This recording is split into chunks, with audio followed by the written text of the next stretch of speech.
Hey guys, it's 10 o'clock in the morning and it's Friday, so that means it's brew time. So what I'm going to make today is what is called a traditional mead. I have all the ingredients. I'm going to show it to you right now. So here's the ingredients I'm going to use for today. I first have 15 pounds of honey. So these are 5-pound jugs of honey. I got this at a local market, so it's actually locally made honey. And I asked them to give me a deal. So each one of these would have been $30, but they gave them to me for $25. And when I went to the brew store, they did have the same size, and it was $30 there too. So I was able to save myself 15 bucks. Just remember, I always run by the philosophy that everything's a negotiable. So I try to negotiate whatever I can. We have some gypsum. Okay, we're going to use a little acid blend. And we have some Irish moss right here. And here is our yeast we're going to use. It's actually a dry wine. Let's see, how do you say that? That's French. Côte des Blancs. And then we have some yeast nutrient. I just want to make sure that this gets a really good fermentation, because honey doesn't give the same yeast nutrients as that you would get from something else like malt. Okay, let me show you what I have going on here. I'm boiling my water, and over here I just stuck my honey in another pot. I didn't boil this water, I just kind of warmed the water up so that it's easier to get the honey out.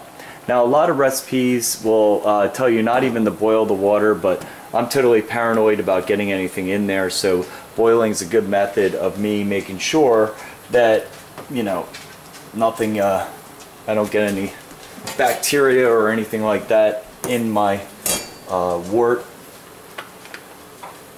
We're going to add the honey.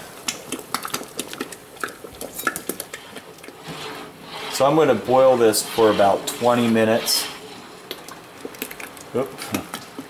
When you warm it up a little, the honey really comes out nicely. Here's my last 5 pounds. Whoa. Explosion. Okay, along with the honey, I'm going to add a tablespoon of gypsum, 4 teaspoons of acid blend, and a 1/4 teaspoon of Irish moss. Alright, now that I have it boiling and stuff, the recipe says to skim this stuff off the top. So I'm just going to dump it into this bowl and get rid of it. This is proteins and stuff like that that's going to not be needed for this brew. My wife, she hates the smell of the beer when I'm boiling it, but man, this smells good. I mean, this is making the whole house smell like honey. I know my wife won't be offended by that. I mean, whew, it really smells good. My wort is chilling now, and let me take you over here, okay, because now I have to rehydrate this yeast. So I have some water. Luckily my tap water is warm enough, so I had to let it cool just a little bit. I've got a 1/4 cup here. Just going to take my yeast, I'm going to pour that in. I'm going to add a 1/4 teaspoon of this yeast nutrient. Just sprinkle just a tad bit of sugar in there. Yeast going. Then I'm going to stir it up. It's time to get our gravity reading. I'm just going to pour some of this out.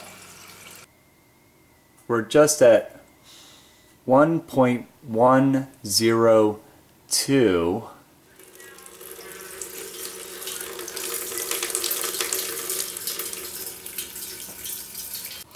Now we're going to get our yeast. If you look at our yeast now, it's nice.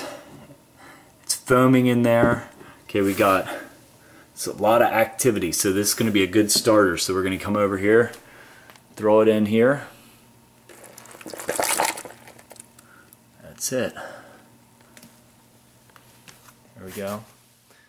I'm finished up. I'm just going to take this Carboy downstairs. And if you want all the details of this recipe for this traditional honey mead, just look at the info below in the info tab.